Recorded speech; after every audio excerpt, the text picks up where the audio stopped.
What is going on, guys? Welcome back to another post game here on Rangers Central. A very late night stream here as the Rangers head into Vancouver for the second game of their road trip and get the W against a depleted team that they should be beating.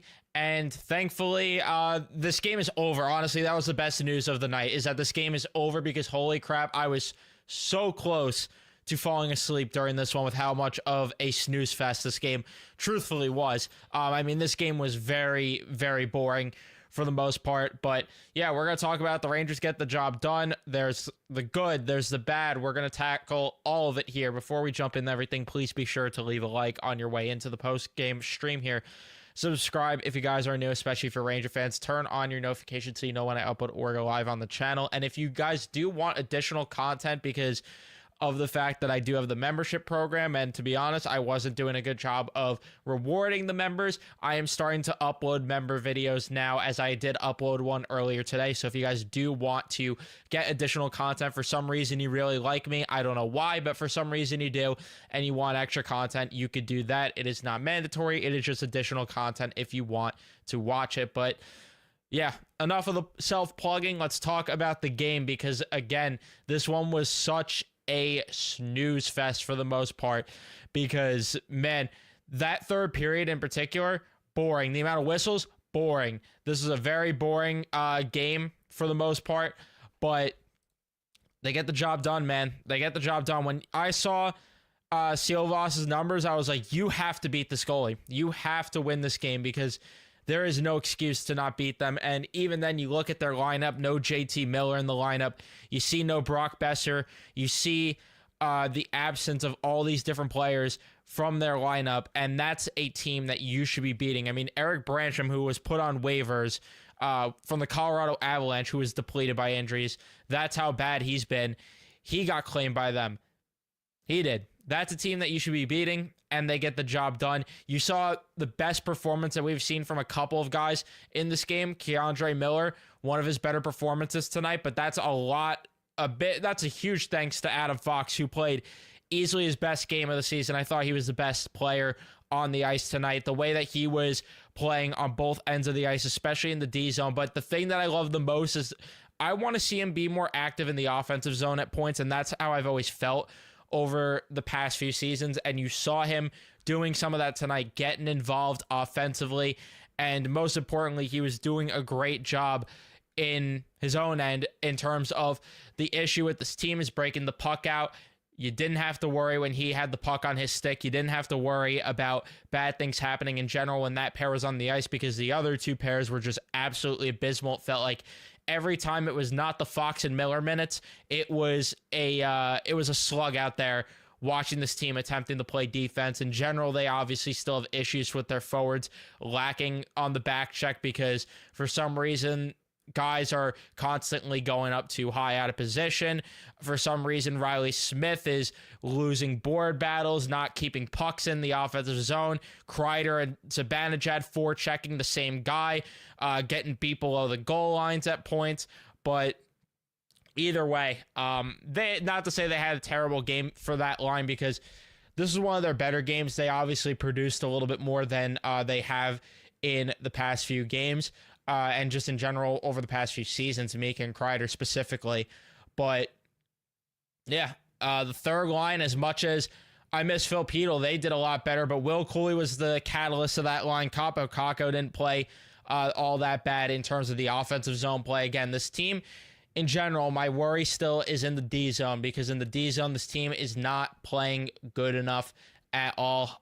They are getting beat on the rush badly. They could not defend the rush at all, and you saw Vancouver getting most of their opportunities off of that. And it did not help either that Igor Shesterkin played a poor game tonight, because he was not doing a good job on the rebound controls, and that's something that does worry me, because he has kind of looked in the past few starts. And considering the fact that Jonathan Quick has looked the way he has, and I know people are going to point to the fact that Quick is playing easier opponents, I would say Vancouver is a team that's not that difficult to beat right now with the injuries they have. And that's something I don't like, is that they were in a dogfight with a team that they should be dominating. And Steve Valquette was saying it before the game too. But I don't love how shaky Igor looked in this game.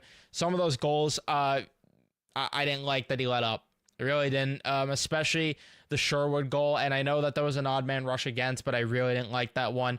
He left way too many rebounds out there, and that's how Vancouver got a lot of their chances, outside of the fact that this team still has a lot of deficiencies in terms of breaking the puck up the ice and in terms of forechecking. This team does not do a great job on the forecheck. This team does not do a great job off the cycle. A lot of the opportunities for the Rangers come off of the broken plays, and again, you saw some of that, and a lot of it comes off of the rush, which you also saw a lot of that because you saw Will Cooley, who got that breakaway goal. You saw the goal late from Chris Kreider coming off of a rush opportunity. That's really the way this team has been thriving, and it's unfortunate because when you look at the second period, or you look at the first period rather, they had over 60% Corsi for percentage, but they didn't generate much offensively because this team just does not do much off of the cycle, and they don't know how to. They don't know how to forecheck well, and it's really annoying because if they just ironed out that and they were better at that, this team would be making a lot more noise. But either way, the game opened scoring-wise very early, as like right off the rip, of course, you thought we were in for a long night. 30 seconds in, a little over 30 seconds in, Kiefer Sherwood, a guy who I wanted, a great board battle effort, and then they go from they go up the blue line, D to D on that one. Trouba gets cooked by Quinn Hughes there. He backhands that one. No help there at all. I mean, they left the middle of the ice wide open for Quinn Hughes to walk in. I don't know where all the forwards are, especially Mika Zibanejad, who should be in the slot down there helping out. But nonetheless, that made it 1-0. But the Rangers would not take long to respond as Mika wins a faceoff. They go D to D there, and then a shot from Keandre Miller deflected by Mika Zibanejad to tie this game up at 1. And this, again, got a little bit chaotic in terms of the scoring, at least. It got a little high scoring in this one in the first period, as the Rangers would end up taking a 2-1 lead. Fox goes up the ice. Unintentionally, Kakko had a touch pass to get that to Will Cooley, who got the breakaway opportunity to snipe it and make it 2-1. If there's one constant that has been going on this season, it is Will Cooley being dominant and asserting himself as one of the best forwards for this team on both ends of the ice and in terms of just 5-on-5 play. I think they said he was on pace for, what was it, like 41 goals it might have been, or I don't know if it was points or goals, but they said on the broadcast one of the two. It's late, I don't know. But either way, they said one of them, and yeah, either way, he's been a constant. Do I think he's going to hit that total, whether it's 41 goals or points? Points, maybe. Goals, definitely not. But I would take whatever we get from Will Cooley if it's going to be similar to this, because he did start to tail off last season. That was one of my biggest issues with him down the stretch, and I get that it was his first year really full-time as a pro in the NHL especially, but it's something to look out for as we progress throughout the season, as good as he's playing right now. And then it would be 2-2, though, later on in the period, not too long after that, as Mika and Kreider forechecking on the same side. Smith just cannot keep the puck in along the boards, and then it leads to a rush against. You have, for some reason, Ryan Lindgren starting to cheat to the right side. Riley Smith, I don't know if he thought he was going to get back in time, which that did not happen. Sherwood ends up burying it to make it a 2-2 game. I did not like that goal from Igor Shesterkin. Did not like to see him allow that goal. I thought that was a weak goal. And then you had the Carrick offensive zone penalty. That pissed me off. And this team took 2 offensive zone penalties tonight. What are we doing? That cannot happen. That is just inexcusable and stupid. And then Vinny Trocheck late in the game taking stupid penalties as well. Thankfully, Vancouver didn't end up scoring there late, but just stupid. Just stupid to be taking all those penalties that they did tonight. And that's something that I did not like, because they let Vancouver get a lot of opportunities there to score on the power play. Just thankfully, they don't have the personnel right now to get it done, because there was opportunities for them on the power play. They were missing passes, especially on that specific power play, carrying over into the second period. They were missing passes. They, again, just weren't generating enough quality chances. And weirdly enough, again, felt like Vancouver controlled a lot of the play at points in this game, and they just weren't getting the opportunities because, again, they just don't have the personnel right now to do it, because the Rangers allowed a lot of pressure in their own end, and they turn the puck over way too damn much. But either way, it would be 3-2 for the Rangers, as after the penalty, Lindgren gives it up, throws it up the ice. Brodzinski, a nice little play in the neutral zone, and then Cooley gets it in front of the net, goes off of Carson Soucy. Kakko taps it in to make it a 3-2 game. Unfortunately, though, it wouldn't be too long until Vancouver ends up scoring again, because again, the neutral zone play wide open. The second line just not back checking there. Lafreniere puck watching. Trocheck caught way too high. And then you have Trouba and Lindgren puck watching, and for some reason they crisscross sides, and you knew right then and there Connor Garland was going to score and snipe that one to make it a 3-3 game. And the third period, again, weird because the Rangers outshot them heavily, but it did not feel like a period where the Rangers were doing much offensively, because it didn't feel like they generated a lot of quality, and it did not feel like they were outplaying Vancouver that period, with how much Vancouver was getting a lot of the pressure and how much I'm watching Braden Schneider cough the puck up. But again, because this is hockey, the Rangers end up making it 4-3. Trouba gives it up the ice. Mika ends up saving a brutal pass in reality.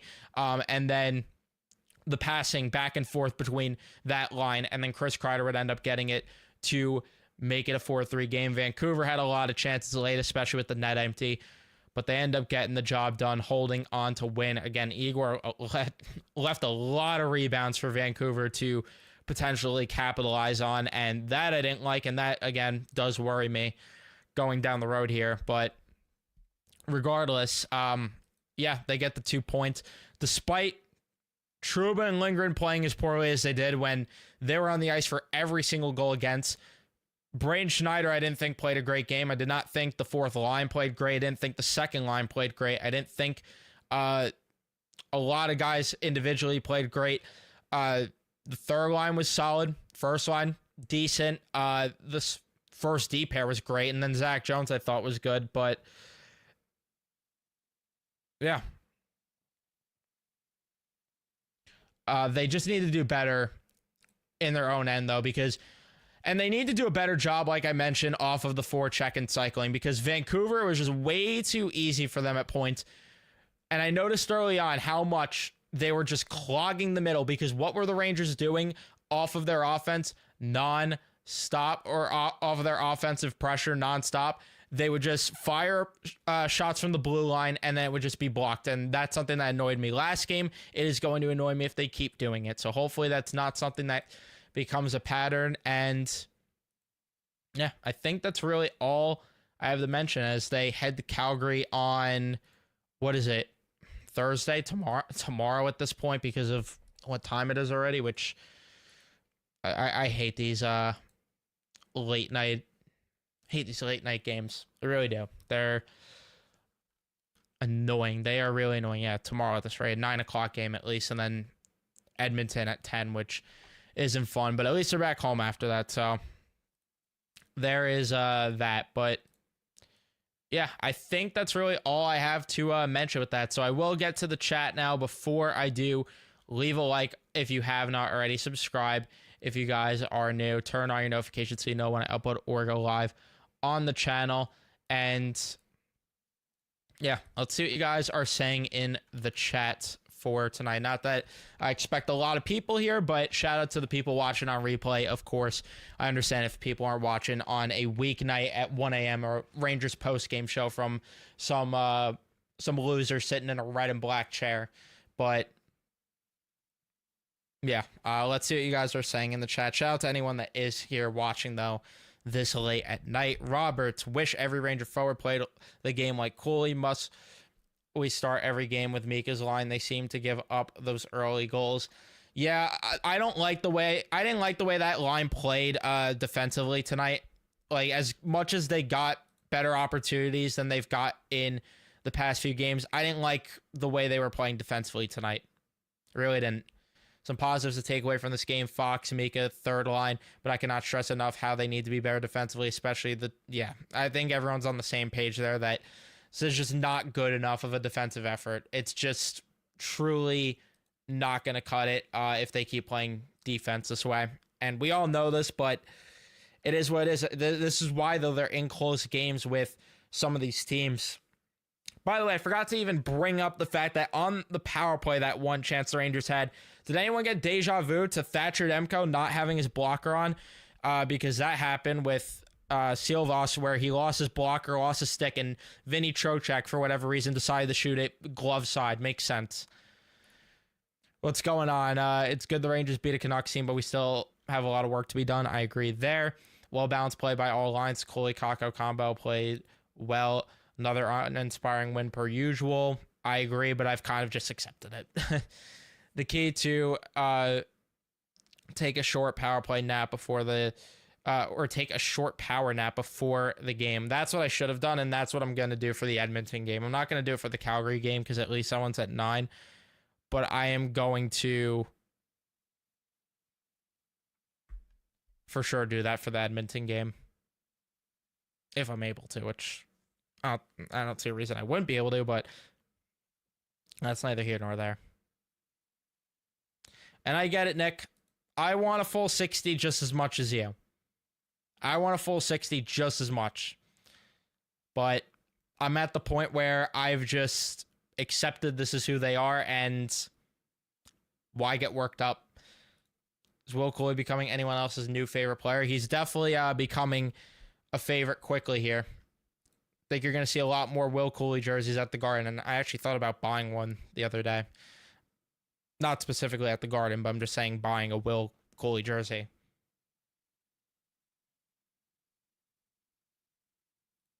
How do we feel about that first minute goal? It's really annoying that they keep getting off to these slow starts. Yes, Hedl is coming back for Calgary, which that something I forgot to mention, which they avoided something that could have been worse with that. Honestly, too, as much as I am not the biggest Brodzinski guy entirely, after the way tonight's game went, I'm really not opposed to the idea of sitting Carrick next game and putting Brodzinski down on the 4th line, putting Hedl obviously back on that 3rd line. It won't happen, but I'm not opposed to the idea of that if they wanted to go that route.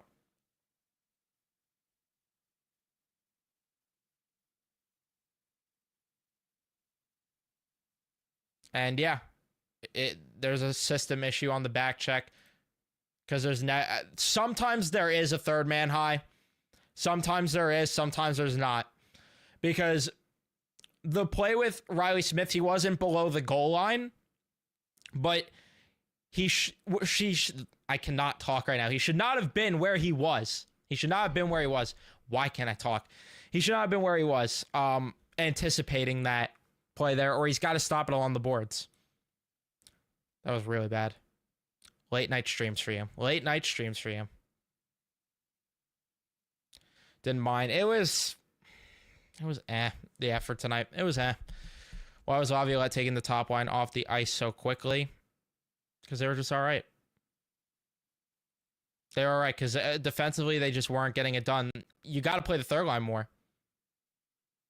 You got to play the 3rd line more. The 3rd line has earned their minutes.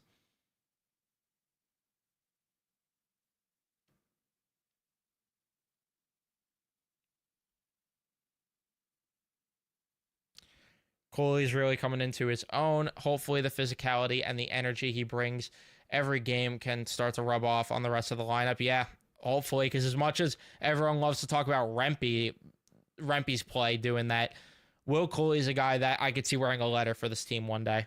And I could see his play being contagious for the lineup.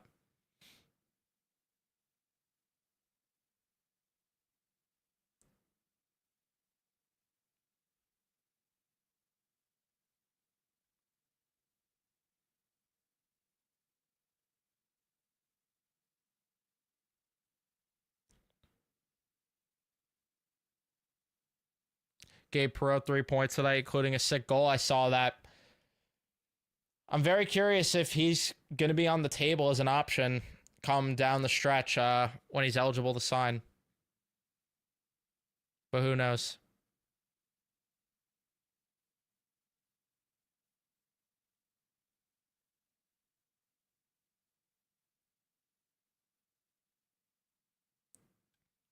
Yeah, shout out to the Kings who gave the pick that became Will Cuylle. That was the only good part about Elias Anderson not working out, even though this team could use center depth and could have used Elias Anderson becoming what we anticipated. There are things that sometimes just work out. Work till 3 a.m. anyway, so I don't mind late night games and streams. Usually I'm up at this hour too, but it's like that game put me to sleep. Like right now I'm feeling better than I was during the game. Like I'm more amped up, got more energy. Thank you, T-Rich. I appreciate that. I cannot talk tonight at all. That's the one thing that sucks about the late night streams, though. I'm like still half out of it to the point where it's like I can't talk. But I appreciate that. Kako doesn't have all the stats, but he sure plays hard. Yeah, I mean, I still feel a certain way about after the season with this contract where I'm not, because there was takes early on in the season after a few good games that everyone's like talking about how they got to rush to re-sign him. I'm not there. I think Will Cooley's more of a priority right now than Kaapo Kakko. And listen, I get that he has the second overall pick tag to him, so it's probably going to be the priority to keep him around. But I don't think it should be. And again, it's not to knock Kakko entirely, but Will Cooley and Filipino are really driving that line. And I just think there's a certain price point to where you keep Kakko. That's still my opinion on that one.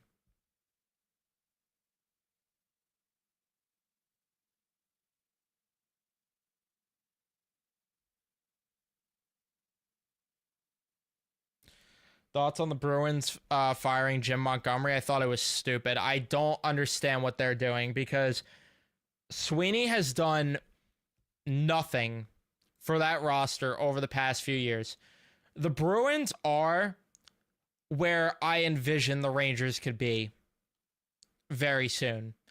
And to an extent, because I do think the Rangers have more younger talent than the Bruins. I mean in the standpoint, though, where the core guys have been there over and over again through multiple coaches that have won Jack Adams, nonetheless, in Jim Montgomery and Bruce Cassidy. Bruce Cassidy, who left and won a Stanley Cup. They have been here through that. Sweeney has got chance after chance, depleting the system, depleting all the draft capital, and nothing to show for it. That team is not well constructed at all. They are just not. They thought overpaying Elias Lindholm was going to solve all their issues when every single person, you, me, everyone else, knew that was a poor idea. He has the same exact stat line, goals, assists, point-wise, as Kaapo Kakko. Same exact one.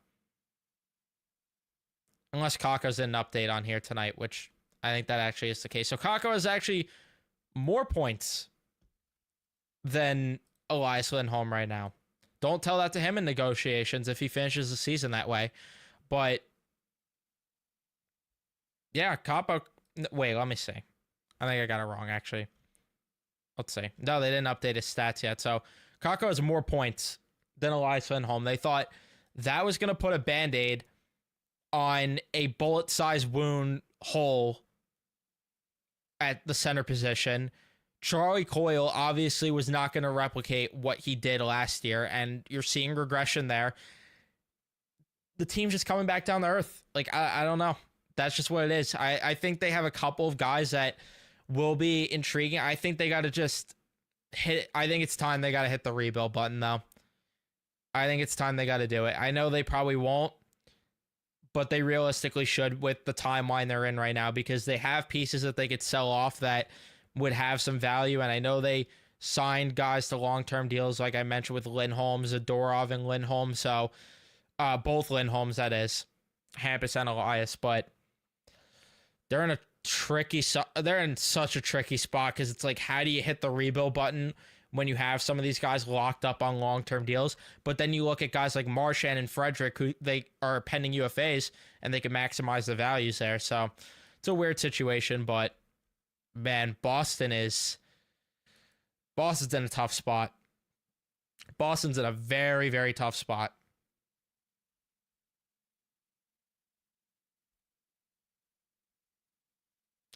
But I apologize to anyone that's going to comment. We're here for the Rangers, not the Bruins. I got asked the question.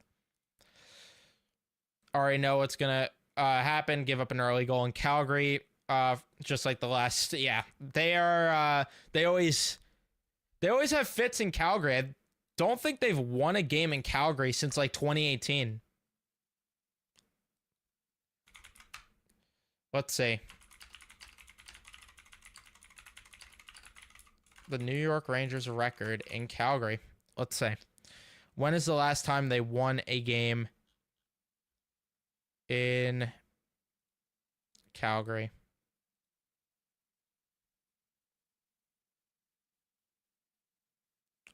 That is not giving me the numbers that I want them to.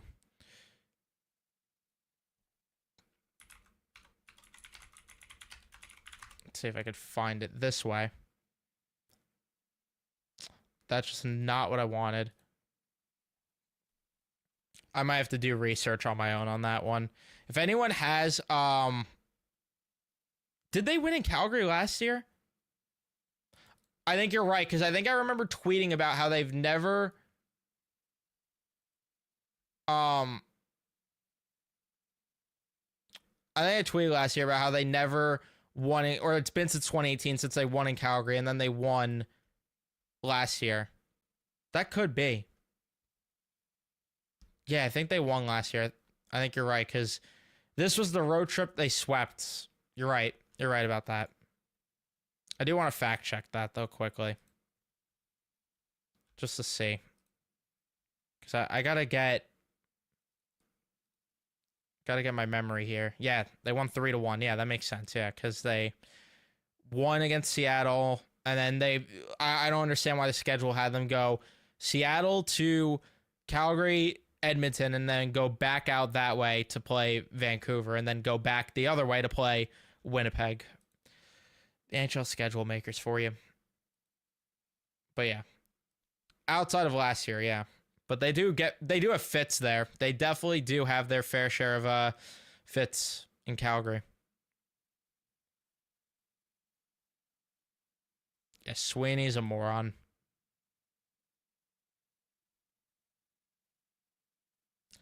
I think the Panarin line was the worst. I didn't like Panarin's game tonight at all, to be honest with you.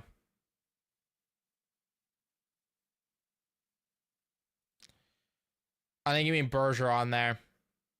But I'm not too surprised because Bergeron was the glue guy there a lot. I mean, he was their number one center. Doing it on both ends of the ice. This is honestly a great comparison, though, that the Bruins are like the Packers of the NHL.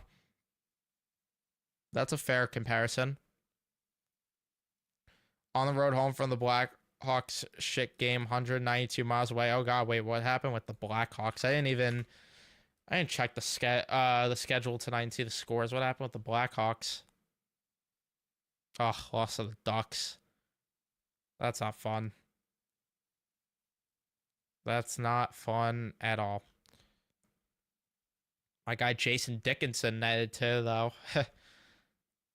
Bedard with 2 assists. Get that top pick again.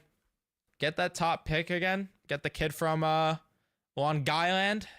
And be back next year. I know that gets exhausting, though. I know when you're rebuilding, you don't want to hear that.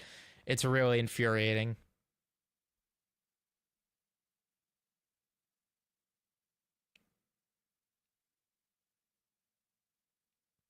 I was never on board with the Stamkos thing. I thought getting Stamkos would have been a very, very poor idea.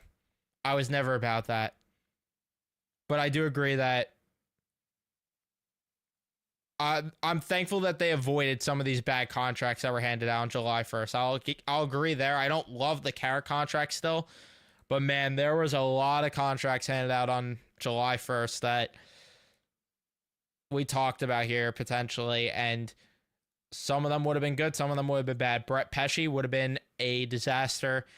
And like you said with Stamkos would have been a disaster.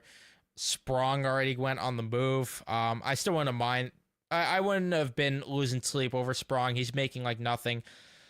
Who else was there that was available?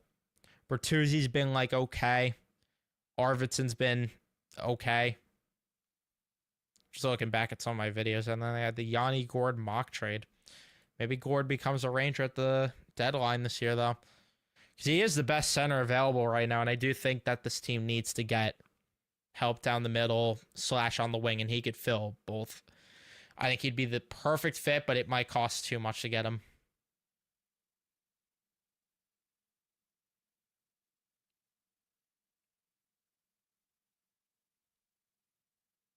Yeah, I don't know why I'm forgetting. I don't know why I forgot that. I apologize with that. I apologize for forgetting that one. What was my reaction like when the Rangers traded for Trouba? I liked the trade. I did not like the contract.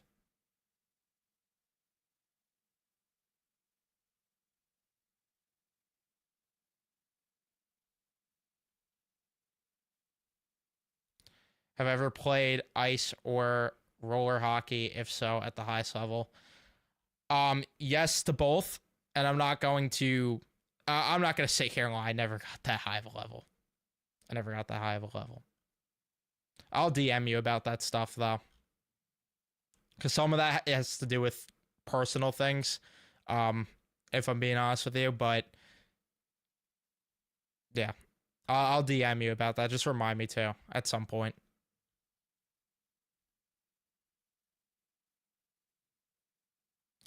Yeah, that's true. He might not go first overall.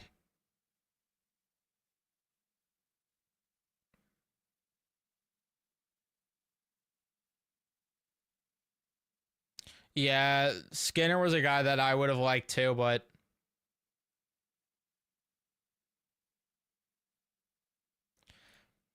that's that's interesting too, because as much as I mentioned Yanni Gourde as a top option, that is a very good point about Trent Frederick, that he could be the top guy come the deadline if he becomes available, because that is a center.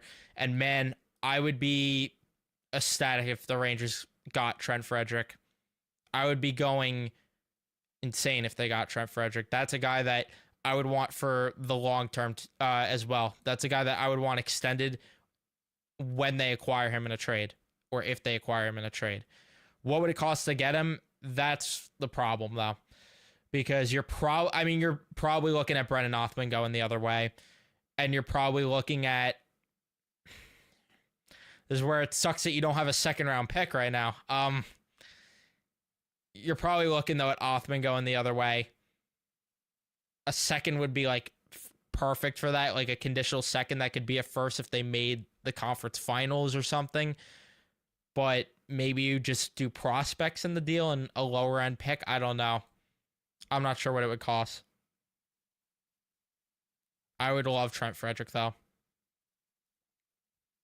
Sherwood, yeah, he looked good tonight too. And man, I wanted him. I wanted Kiefer Sherwood badly as an under the radar type guy. He looked so good tonight. And yeah, Eric Robinson, don't get me started on that. Will I do live streams on Twitch again? I could. I just don't know what I'd stream there, to be honest with you. That's the only issue with that.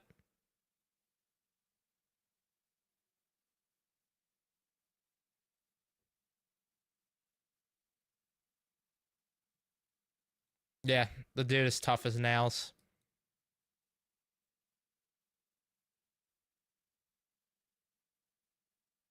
Chandler Stevenson was a terrible contract.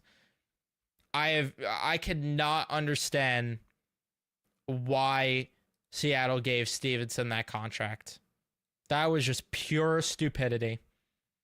And then Joel Edmondson also was pretty much all these contracts. Sorry, accidentally close out of that there. All those contracts that you just said are ones that I had a very strong feeling were not going to age well. The only one that I thought maybe would be, was a slight overpay, but maybe would be decent, was Brady Shea. At least in the first few years, but man, he looks bad right now. He looks terrible. The Ehlers isn't going to get moved. Winnipeg's not going to sell. And either way, I don't think the Rangers need a winger right now. For the first time in a while, I could say I don't think they need to get a winger. I'd like a guy that could play both positions. That's why I would like a Trent Frederick. I would like a Yanni Gourde. I think Yanni Gourde would be perfect because he's a guy that plays all three positions and well. But I think Trent Frederick also profiles as that type of guy. He more so plays the right wing, though. Not really someone that plays the left wing, but I would like either of those two. I think that they got to find a guy that could play center and the wing. And then this too. They need a defenseman badly. But it's very late here, so I am going to wrap this one up here. Thank you guys so much for tuning in and watching. Don't forget to leave a like if you haven't already. Don't forget to subscribe. Turn on your notifications so you know when I upload or go live on the channel. And I didn't read Sean Walker in that grouping there. Sean Walker's not an overpay. Sean Walker's definitely not an overpay. But anyway, leave a like, subscribe, all that, and I'll see you guys in the next one.